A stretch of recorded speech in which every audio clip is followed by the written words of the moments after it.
Good morning. Good morning, all of you.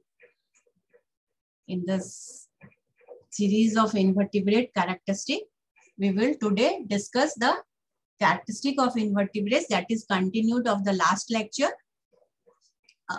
उसमें हम लोग लास्ट टाइम ने बहुत सारी बेसिक्स के बारे में symmetry, coelom, number, size etcetera सभी के बारे में बात की थी. Today actually we will talk about all the physiological systems of the invertebrate phylum कि different phylum में किस तरह के invertebrate में system होते हैं, कैसे उनका physiological aspects होता है, उसके बारे में हम लोग आज बात करेंगे.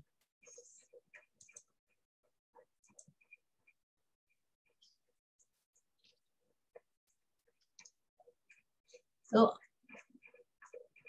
लास्ट टाइम हमने देखा था कि क्योंकि animals started from cellular level और ग्रेड ऑफ ऑर्गेनाइजेशन की बातें हमने की थी. Cell grade, tissue grade, organ grade, system grade, ये सारी बातें की थी. उसमें हम लोगों ने देखा था कि जो लोअर एनिमल्स हैं उसमें एलिमेंट्री कैनाल या तो इनकम्प्लीट है, इज आइदर एब्सेंट है या पार्शियली है. लोअर में जैसे पोरिफेरा, सिलेंट्रेट्स में जाइएगा तो वहाँ आपको एलिमेंट्री कैनाल ऐसा कोई डाइजेस्टिव सिस्टम नहीं मिलेगा. एंटेरॉन मिलेगा, सिलोम, ये स्पॉन्जोसील मिलेगा, लेकिन ऐसा कोई सिस्टम भी नहीं मिलेगा. और उसके ऊपर बोलेंगे तो एलिमेंट्री कैनाल फॉर्म होने लगता है, लेकिन वो फॉर्म कंप्लीट जब हायर इन्वर्टिब्रेट्स में कंप्लीट एलिमेंट्री कैनाल मतलब माउथ से शुरू हो रहा है और एनस में खत्म हो रहा है. एक ऐसा tube like structure which is starting from the mouth and ending to the anus, ये इसको कहते हैं कंप्लीट. लेकिन बीच में हम लोग पढ़ेंगे, जब हम लोग टाइप स्टडी पढ़ेंगे तो फैसियोला ये में देखेंगे कि mouth is present there but no anus is present, मतलब ब्लाइंड एलिमेंट्री कैनाल है. एक साइड ओपनिंग है, दूसरे साइड नहीं है, इसको हम लोग इनकम्प्लीट एलिमेंट्री कैनाल कहते हैं. तो अगर प्रेजेंट है एलिमेंट्री कैनाल, इफ प्रेजेंट, वो कहाँ रहेगा? Dorsal to the nerve cord. Invertebrate में हमेशा हम लोग ने देखा था लास्ट लेक्चर में कि जो नर्वस सिस्टम होता है वो वेंट्रल साइड में होता है और कॉर्डेट्स में डॉर्सल साइड में होता है. तो सबसे नीचे नर्वस सिस्टम होता है, तो जो एलिमेंट्री कैनाल होगा वो हमेशा नर्वस सिस्टम के डॉर्सल में होगा. ठीक है. अभी बात मैंने की कि अगर एंटीरियर एंड में माउथ होगा और पोस्टीरियर एंड में एनस होगा. ठीक है. तो ये एलिमेंट्री कैनाल के बारे में कि या तो एब्सेंट होगा या इनकम्प्लीट होगा या कंप्लीट होगा. तीनों तरह के एलिमेंट्री कैनाल्स मिल सकते हैं इन्वर्टिब्रेट में. ठीक है. अगर कंप्लीट है तो पोस्टीरियर एंटीरियर एंड में माउथ होगा और पोस्टीरियर एंड में एनस होगा.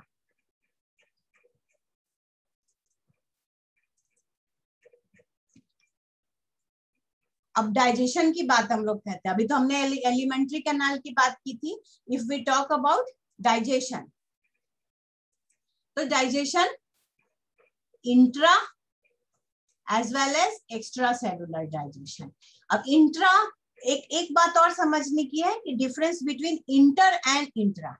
इंटर सेलुलर भी एक चीज होता है और इंट्रा सेलुलर. यहाँ पे इंट्रा है तो इंटर सेलुलर मतलब दो के बीच में, और इंट्रा सेलुलर अगर intercellular, if you are taking example, अगर हम लोग ले, I am talking about intercellular. ये दोनों डिफरेंट वर्ड है, इसमें माइंड इट.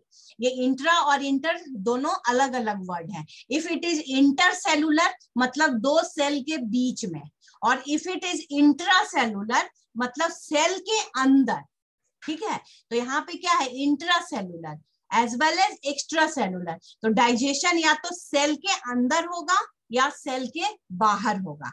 तो यहाँ इंट्रा की जगह इंटर नहीं लिखिएगा. अगर इंटर लिख दीजिएगा तो दो सेल के बीच हो जाएगा. तो इंट्रा वर्ड मतलब विद इन, उसके अंदर. ठीक है. तो इन्वर्टिब्रेट्स में जो डाइजेशन होता है वो इंट्रा सेलुलर, सेल के अंदर भी होता है, as well as extra cellular, दोनों डाइजेशन होता है. या प्रोटोजोन्स, स्पॉन्जेस में डाइजेशन है वो इंट्रा सेलुलर. प्रोटोजोन तो एक ही सेल ही है. स्पॉन्जेस आप जिसमें सेलुलर ग्रेड ऑफ है उसमें सेल के अंदर डाइजेशन होता है. और इन सिलेंट्रेट्स में क्या होता है कि डाइजेशन और फूड दोनों तरह से होता है. इंट्रा सेलुलर भी होता है और एक्स्ट्रा सेलुलर भी होता है. और उसके बाद जैसे ऊपर जाएंगे ऑल अदर इन्वर्टिब्रेट्स की हम लोग बात करें तो वो एक्स्ट्रा सेलुलर डाइजेशन होता है. ठीक है. एक्स्ट्रा सेलुलर डाइजेशन में, क्योंकि डाइजेशन हमेशा एलिमेंट्री कैनाल में होता है, तो कैनाल है ना वो ट्यूब है, वो सेल के बाहर है, इसीलिए उसको कहते हैं एक्स्ट्रा सेलुलर। और सेल के अंदर ही डाइजेशन लोअर एनिमल्स में, जैसे प्रोटोजोआ, अमीबा, प्रोटोजोआ, स्पॉन्जेस और सिलेंट्रेट्स में भी कहीं कहीं मिलता है। सिलेंट्रेट्स में दोनों तरह के मिलेंगे। और उसके अगर हम लोग ऊपर जाएंगे तो क्योंकि वो डाइजेस्टिव सिस्टम डेवलप हो जाएगा, गट डेवलप हो जाएगा, तो वहां पे एक्स्ट्रा सेलुलर डाइजेशन होगा।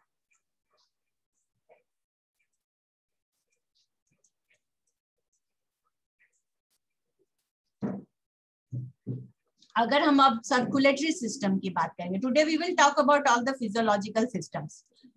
If circulatory blood vascular system किसमें डेवलप होगा? हायर इन्वर्टिब्रेट्स में, लोअर इन्वर्टिब्रेट्स में नहीं होगा।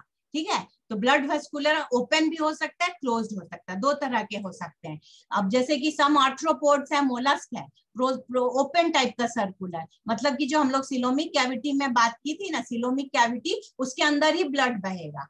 ठीक है, उसको कहते हैं open type of circulatory system. और जो दूसरे इन्वर्टिब्रेट्स हैं उसमें अलग ब्लड के लिए ब्लड वेसल्स होंगे।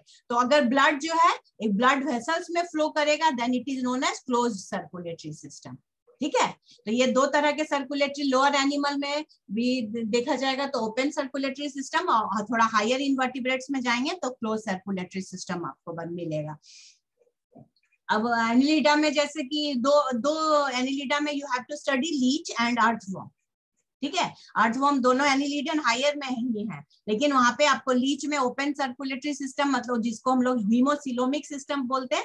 हीमो मीन्स ब्लड और coelom means coelom, coelomic means coelom में, जिसमें ब्लड जो है सिलोम में बहता है। और वही अगर हम लोग एनिलिडा में पढ़ेंगे, you will study in detail earthworm में, तो वहां पे बहुत कॉम्प्लेक्स सर्कुलेटरी सिस्टम है, क्लोज सर्कुलेटरी सिस्टम। अगर क्लोज सर्कुलेटरी सिस्टम है, हार्ट प्रेजेंट होगा तो it is always located on the dorsal to the gut. ये भी है हिपेटिक सिस्टम, इसमें नहीं होता है। अब रेस्पिरेटरी सिस्टम के बारे में अगर बात करें तो लोअर एनिमल में आप लोग देखिए, लोअर एनिमल्स में क्योंकि ये सेलुलर ग्रेड ऑफ ऑर्गेनाइजेशन है, क्लियर, तो उसमें तो ऑर्गन डेवलप नहीं होगा, ना गिल्स होंगे ना लंग्स होंगे, तो वो जनरली अपने स्किन से या अपने बॉडी सरफेस से ही एक्सचेंज ऑफ गैसेज, जैसे कि if they are water animals, aquatic animals हैं, तो जो oxygen is dissolved in water, तो ऑक्सीजन जो डिजॉल्व होता है वाटर से, उसको वो अपने में ले लेते हैं, और जो मेटाबॉलिज्म के थ्रू जो कार्बन डाइऑक्साइड प्रोड्यूस होता है उसको पानी में छोड़ देते हैं। तो ये अपने जनरल बॉडी सरफेस से लोअर में प्रोटोजोन्स, स्पॉन्जेस, सिलेंट्रेट्स और मेनी वर्म्स है। ये क्या? Diffusion of gases. Diffusion of gases मतलब ऑक्सीजन लेना एंड कार्बन डाइऑक्साइड को बाहर छोड़ना। इट इज, ये किससे करते हैं? वो जनरल बॉडी सरफेस से करते हैं, अपने जनरल बॉडी सरफेस से वो रेस्पिरेशन करते हैं। और जो भी अब जो भी देखिएगा, अगर जनरल जहां भी रेस्पिरेशन होगा वहां पे ब्लड वेसल्स बहुत होंगे वहां पे, ताकि उसमें एब्जॉर्ब हो सके। एनिलिड्स में देखिएगा, एनिलिड्स में भी आर्थ्रोपोड एनिलिड्स, जैसे फॉर एग्जांपल अर्थवर्म, वहां भी देखते हैं हम लोग मॉइस्ट स्किन, उनका स्किन मॉइस्ट होता है, वहां से उसके ऊपर जाएंगे तो you will found the gills. यहाँ ऑर्गन अब डेवलप हो गया, gill and lungs are the organs. तो gills are common in mostly higher invertebrates में जाएंगे। इकाइनोडर्म्स में आप जाइएगा या और कुछ ब्रैंकिएट्स में, तो वहां आपको ट्यूब फुट मिलेगा जो कि लोकोमोशन के लिए भी पर्पस होता है। You will study in detail in the type study. जितने टाइप स्टडी है में सबका आपको सारे सिस्टम पढ़ने हैं one by one. It is in general, we are talking about the general system, physiological system of all the invertebrates, starting from protozoan to the echinoderms. अब sea cucumbers में you will see there are respiratory trees. वैसे ही insects में बहुत important होता है tracheal system. Insects में tracheal system की जो डायरेक्ट हवा को या ऑक्सीजन को, मतलब एटमॉस्फेरिक ऑक्सीजन को, हम लोग जैसे वी आर ऑल लंग्स से हम लोग करते हैं, तो हम लोग ऑक्सीजन एटमॉस्फेरिक ऑक्सीजन को लंग्स में ले जाते हैं, लंग्स से ब्लड में जाता है, फिर ब्लड से वो हार्ट के थ्रू पूरे बॉडी में ब्लड में घुलकर सर्कुलेट होता है। बट इंसेक्ट्स के ट्रैकियल सिस्टम का ये है कि वो डायरेक्ट एटमॉस्फेरिक ऑक्सीजन को ट्रैकिया के थ्रू, ट्रैकियल सिस्टम के थ्रू डायरेक्ट एटमॉस्फेरिक ऑक्सीजन को सेल्स तक पहुंचा देता है। तो दिस इज, हम लोग में लंग्स में एक मीडियम होना चाहिए, ब्लड के थ्रू पहुंचाते हैं, लेकिन इंसेक्ट्स में जो ट्रैकियल सिस्टम है वो डायरेक्ट एटमॉस्फेरिक ऑक्सीजन को डायरेक्टली सेल तक पहुंचा देता है। So this is about the respiratory system in invertebrates. Excretory mechanism में देखेंगे तो लोअर एनिमल्स में आपको हर चीज जनरल बॉडी सरफेस या इसके थ्रू होगा। तो प्रोटोजोन्स में, स्पॉन्जेस में, सीलेंट्रेट्स में एक्सक्रीशन वही perform through diffusion through cell membranes. Flat forms में हम लोग जब डिटेल में पढ़ेंगे ये फैसियोला हिपेटिका, तब आप लोग देखिएगा वहां पे एक कैरेक्टरिस्टिक फ्लेम सेल्स होते हैं जो कि एक्सक्रीटरी, ये सब प्रिकर्सर्स हैं, यहीं से फिर शुरू हुआ है ऑर्गन बनना, एक्सक्रीटरी ऑर्गन बनना। और एनिलिड्स में, मोलस्क में यहाँ नेफ्रीडिया होता है। These are the new words for you, I don't think so कि आपने कभी पढ़ा तो जरूर होगा। बट प्लेटफॉर्म में फ्लेम सेल्स होते हैं, फिर हायर उससे हम लोग एनिलिडा वहां जाते हैं तो नेफ्रीडिया होता है। इंसेक्ट्स में मैल्फिजियन ट्यूब्यूल्स होते हैं, ठीक है। इकाइनोडर्म्स में वहां पे हम लोग देखते हैं कि फैगोसाइट्स या एमीबॉइड सेल्स प्रेजेंट होते हैं सीलोम में, वो एक्सक्रीटरी प्रोडक्ट्स को बाहर डिस्पोज करते हैं। तो एक्सक्रीटरी मैकेनिज्म में वैरायटी, क्योंकि इनवर्टिब्रेट्स में हम लोग देखेंगे कि हर तरह की चीज मिलती है, because we have starting from a cell से लेके हम लोग टिश्यू ऑर्गन तक जा रहे हैं। तो हर जैसे जैसे बॉडी कॉम्प्लेक्स होती गई वैसे वैसे ऑर्गन फॉर्म होते गए और नए है। तो प्रोटोजोन्स, स्पॉन्जेस, सीलेंट्रेट में सेल मेम्ब्रेन से, फ्लैट वर्म में फ्लेम सेल से, एनिलिड्स में नेफ्रीडिया से, इंसेक्ट्स में मल्फीजियन ट्यूब्यूल्स और इकाइनोडर्म्स में amoeboid cells. We'll see in the excretory mechanism. Nervous system. Nervous system भी from starting simple से कॉम्प्लेक्स होता गया। इन रेडियली सिमेट्रिकल इन्वर्टिब्रेट जैसे सीलेंट्रेट्स हैं, वहां हेड नहीं होता है। हेड मतलब टर्मिनलाइजेशन, टर्मिनलाइज अगर कर जाए, जैसे हम लोग में ब्रेन है, पूरा नर्वस सिस्टम का टर्मिनल है, वहां पे फोकस है, सेंटर है, तो वो एब्सेंट होता है सीलेंट्रेट्स में, ठीक है। And represented by ring of nerve tissue, एक रिंग आप नर्वस सिस्टम का ऐसे रिंग जैसा मिलेगा। बायलैटरली जब हम लोग हायर इन्वर्टिब्रेट्स में आएंगे तो सेंट्रल नर्वस सिस्टम आपको हेड के या ब्रेन के रूप में जो वहां आपको मिलने लगेगा। अर्थवॉर्म में भी आप देखिएगा गैंग्लिया मिलने लगेगा, जैसे कि ये मान लीजिए है, बीच में ऐसा स्वेलिंग जैसा स्ट्रक्चर होता है, इसको हम लोग गैंग्लिया कहते हैं। ये इन्वर्टिब्रेट का कैरेक्टरिस्टिक है, बीच बीच में इंटरसेगमेंटल गैंग्लिया भी मिलते हैं।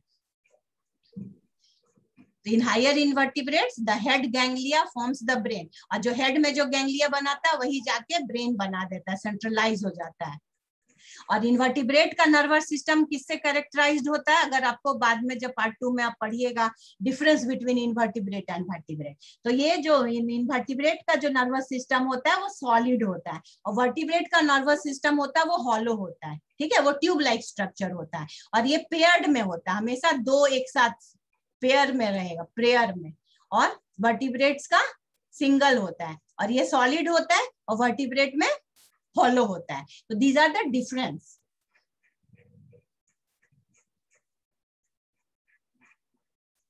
अब सेंसरी ऑर्गन्स है बहुत सारे, क्योंकि इनको रहना है, आपने जहां पे रहना है तो सेंस कैसे करेंगे। तो प्रोटोजोन्स में पूरा प्रोटोप्लाज्म ही एक्ट करता है रिसेप्टर का, उसके पास तो सिर्फ प्रोटोप्लाज्म है। प्रोटोजोन तो एक ही सेल का एनिमल है, तो उसके पास क्या है, सिर्फ प्रोटोप्लाज्म है, तो पूरा प्रोटोप्लाज्म ही रिसेप्टर के तरफ यूज होता है। फ्लैजिलेट जिसमें फ्लैजिला है या स्टिग्मा है या आई स्पॉट मिलेगा, वो ये अलग अलग आपको सेंस ऑर्गन्स मिलेंगे जो फोटो रिसेप्टर हैं, जो लाइट के सिग्नल को डिटेक्ट करते हैं, ये फोटो रिसेप्टर्स हैं। सिलेंट्रेट्स में देखिएगा आपको लंबे लंबे सेंसरी सेल्स मिलेंगे, पूरे बॉडी में स्कैटर्ड रहेंगे, ठीक है। किसी में आई स्पॉट मतलब कहीं कहीं पे आई स्पॉट्स मिलेंगे for the reception of light. वैसे ही स्टैटोसिस्ट आर्थ्रोपोड्स में मिलेगा, वो कि एक सेंसरी पिट है for chemo reception. Chemo photo reception मतलब फोटो को लाइट को रिसीव करता है, कि लाइट स्टिमुलाई को रिसीव करेगा, और chemo reception means chemical stimuli को रिसीव करेगा। तो आई स्पॉट्स, ये भी फ्लैट वर्म्स में कीमो रिसेप्टर्स होते हैं और आई स्पॉट्स भी मिलते हैं। एनिलिड्स में आई, वहां पे अब क्योंकि ये थोड़ा हायर हो गया तो आपको आई जैसे स्ट्रक्चर भी मिलेंगे। सेंसरी रिसेप्टर्स है जो कि आपको एपिडर्मिस में होंगे। आर्थ्रोपोड्स में कंपाउंड आई, आप देखिएगा इसका कैरेक्टरिस्टिक फीचर है compound I found in, simple I के साथ साथ कंपाउंड आई भी मिलेगा। तो ये भी है स्टैटोसिस्ट इक्विलिब्रियम, अपने बॉडी को इक्विलिब्रिएट करने के लिए स्टैटोसिस्ट, लाइक ये सारे टर्मिनोलॉजीज हैं क्योंकि यहीं से सब स्टार्ट हो रहे हैं। तो जैसे जैसे लोअर टू हायर में जा रहे हैं डिफरेंट टाइप के रिसेप्टर्स आपको मिल रहे हैं। टेक्टाइल रिसेप्टर्स मतलब टच करके कोई किसी को छू के पता चलता है तो उसको हम लोग टेक्टाइल रिसेप्टर्स कहते हैं। तो टेक्टाइल रिसेप्टर्स क्योंकि उसमें टेंटेकल्स होते हैं, मोलस्का में आपने देखा हो, ऑक्टोपस में टेंटेकल्स होते हैं, तो उस टेंटेकल्स को जैसे वो किसी को टच करता है तो वो उसको रिसेप्टर पता चल जाता है, तो उसको उस टाइप के रिसेप्टर को कहते हैं टेक्टाइल रिसेप्टर्स। कीमो रिसेप्टर जो केमिकल, उसमें मान लीजिए पानी में है, उसमें कुछ केमिकल ग्रेडियंट चेंज हो गया तो ये लोग पकड़ लेंगे। तो ये कॉमन है किसमें, आर्थ्रोपोड्स में एंड मोलस्क में। अब रिप्रोडक्शन में अगर हम लोग आएंगे कि किस तरह का रिप्रोडक्शन है, तो इसमें भी क्योंकि सिंपल से कॉम्प्लेक्स एनिमल है तो सिंपल रिप्रोडक्शन होगा, मतलब इनवर्टिब्रेट्स में वो वेरी फ्रॉम सिंपल एसेक्सुअल जैसे प्लांट में होता है ना, हाइड्रा में आप देखिएगा बाइनरी फिशन, एक से दो डिवाइड हो जाते हैं प्लांट के जैसे।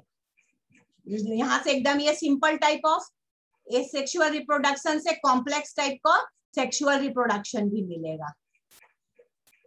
ठीक है, इन सर्टेन केसेस पार्थेनोजेनेसिस भी कहीं कहीं मिलेगा। What do you mean by parthenogenesis? एक वर्ड है पार्थेनोजेनेसिस। पार्थेनोजेनेसिस का मतलब है वी नो कि रिप्रोडक्शन में एक स्पर्म चाहिए, ओवम का गैमेट होता है, मेल गैमेट होता है स्पर्म, और फीमेल गैमेट जहां पे सेक्सुअल रिप्रोडक्शन होंगे और वहां फीमेल गैमेट होता है ओवम। ये दोनों के फर्टिलाइजेशन से न्यू ऑर्गेनिज्म बनते हैं, दिस इज द कॉमन है। But what is the parthenogenesis? Parthenogenesis में होता है कि बिना फर्टिलाइजेशन के अगर इंडिविजुअल में चेंज हो जाए, without fertilization, unfertilized egg is developed into complete individual, ये आप लोग पार्ट 3 में डिटेल में पढ़िएगा, then this process is known as parthenogenesis. Again I repeat, because normally fertilized egg, matlab when there is fertilization occurs between a sperm and ovum, then only a new individual forms. But there is a case, in the case of parthenogenesis what happens, an unfertilized egg, बिना fertilized egg जो develop कर जाता है complete individual में। इसका बहुत इसमें insects में हनी बी में आपको इसको देखने का मिलेगा, जब आप लोग पढ़िएगा हनी बी का life cycle, it is very interesting. उसमें जो मेल होते हैं, जो ड्रोन्स होते हैं, वो ऐसे ही डेवलप होते हैं विदाउट फर्टिलाइजेशन।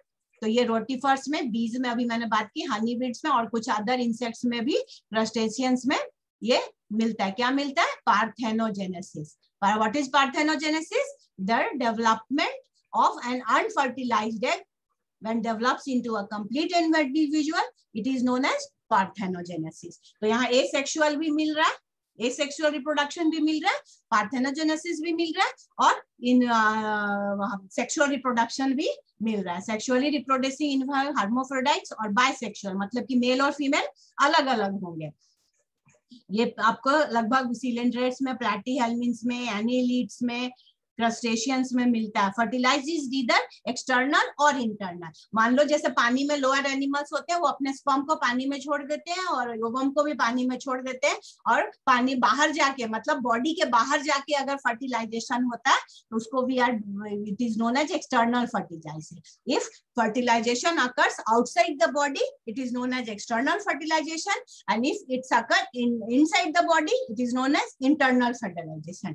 डेवलपमेंट होता है, डायरेक्ट भी हो सकता है, इनडायरेक्ट हो सकता है। अब डायरेक्ट डेवलपमेंट और इनडायरेक्ट डेवलपमेंट का क्या मतलब हुआ? आपने egg, larva, pupa and adult, आप हनी बी का लाइफ साइकिल आपने पढ़ा होगा 12th में या स्कूल में, यू नो दैट। ठीक है, तो इसको कहते हैं इनडायरेक्ट डेवलपमेंट, मतलब एग से लार्वा, लार्वा से प्यूपा, अलग अलग मॉर्फोलॉजी वाले, तब जाके अडल्ट में चेंज होते हैं। इसको कहते हैं इनडायरेक्ट डेवलपमेंट, ठीक है। और डायरेक्ट में आपने कॉकरोच देखा होगा, कॉकरोच में आपने लार्वा प्यूपा नहीं देखा होगा, आपको छोटे छोटे कॉकरोच जैसे ही एनिमल दिखेंगे, लेकिन थोड़े डिफरेंट होंगे मॉर्फोलॉजिकली, कलर में, या उनके रिप्रोडक्टिव सिस्टम नहीं होंगे, उसको हम लोग निम्फ्स बोलते हैं, ठीक है। तो in the indirect development, the development includes both larval stage and metamorphosis. Metamorphosis क्या होता है? चेंज, जब जैसे लार्वा से प्यूपा हुआ, मतलब लार्वा मेटामॉर्फोज होके प्यूपा बन गया, फिर प्यूपा मेटामॉर्फोज होके एडल्ट हो गया, तो ये इनडायरेक्ट डेवलपमेंट में होता है। तो यहाँ पे आपने क्या क्या वर्ड, पार्थेनोजेनेसिस वर्ड आया आपके लिए, एक्सटर्नल एंड इंटरनल रिप्रोडक्शन आया, सॉरी फर्टिलाइजेशन आया, और डेवलपमेंट भी आया, डायरेक्ट एंड इनडायरेक्ट। इनडायरेक्ट में मतलब जब egg, larva, pupa and adult हो, मेटामॉर्फोज होके हो, तब इसको हम लोग कहते हैं indirect development, okay. Cold blooded animals, एक ये भी बहुत इंपॉर्टेंट है कि ये कोल्ड ब्लडेड और वार्म ब्लडेड दो तरह के एनिमल्स होते हैं। तो all invertebrates are cold blooded, मतलब कि वो अपने, जैसे कि हम लोग वार्म ब्लडेड हैं, हमारे बॉडी का टेम्परेचर आपको पता है फिक्स होता है 98.3 डिग्री, जो फिक्स होता है ना, उसके ऊपर जाता है तब बोलते हैं फीवर आया या कुछ आया। तो आप मान लीजिए आपको सर्दी के दिनों में या गर्मी के दिनों में, आपको नो डाउट आपको गर्मी लग रही है, सर्दी लग रही है, दैट इज एक्सटर्नल फैक्टर, ठीक है। बट आपका बॉडी का टेम्परेचर ये कभी टेम्परेचर से चेंज नहीं होता कि ठंड में आपकी बॉडी का टेम्परेचर अंदर से कम हो गया, वो हमेशा कांस्टेंट होता है। तो this is known as warm blooded animals. और इसके विपरीत all invertebrates are cold blooded. ये बहुत कॉमन एग्जांपल है, लोग बोलते हैं ठंडा खून गरम खून, नो, नथिंग इनटू कोल्ड और वार्म में गरम और ठंडे से कोई मतलब नहीं है। इसका मतलब वो कोल्ड ब्लडेड हुआ कि वो जो एनवायरमेंट के टेम्परेचर के अनुसार उनका बॉडी का भी टेम्परेचर चेंज होता रहता है। इसलिए आप लोगों ने देखा होगा कि मेढक कहाँ चले जाते हैं गर्मी में, सर्दियों में, बहुत सारे एनिमल क्योंकि वो उतनी गर्मी बर्दाश्त नहीं कर सकते, उनका ब्लड भी गर्म हो जाएगा, तो वो अपने आप को कहीं जमीन के अंदर एकदम मेटामॉर्फोसिकली मेटाबॉलिज्म उनका कम करके अपना चर्बी वर्बी इकट्ठा करके हाइबरनेट कर जाते हैं। जैसे ही बारिश होती है सारे मेढक बाहर आ जाते हैं। तो वही हम लोग ये वर्टिब्रेट का एग्जाम्पल था, लेकिन इन्वर्टिब्रेट्स की बात हम लोग करें तो यहाँ पे कोई आपको वार्म ब्लडेड नहीं मिलेगा। ये सारे इन्वर्टिब्रेट्स जो है कोल्ड ब्लडेड है, मतलब they can not keep body temperature constant. जैसे जैसे एनवायरमेंट का टेम्परेचर बढ़ेगा उनका बॉडी टेम्परेचर भी घटता बढ़ता रहेगा अकॉर्डिंग टू एनवायरमेंट। तो this is about the all the aspects of the invertebrate. So thank you all of you.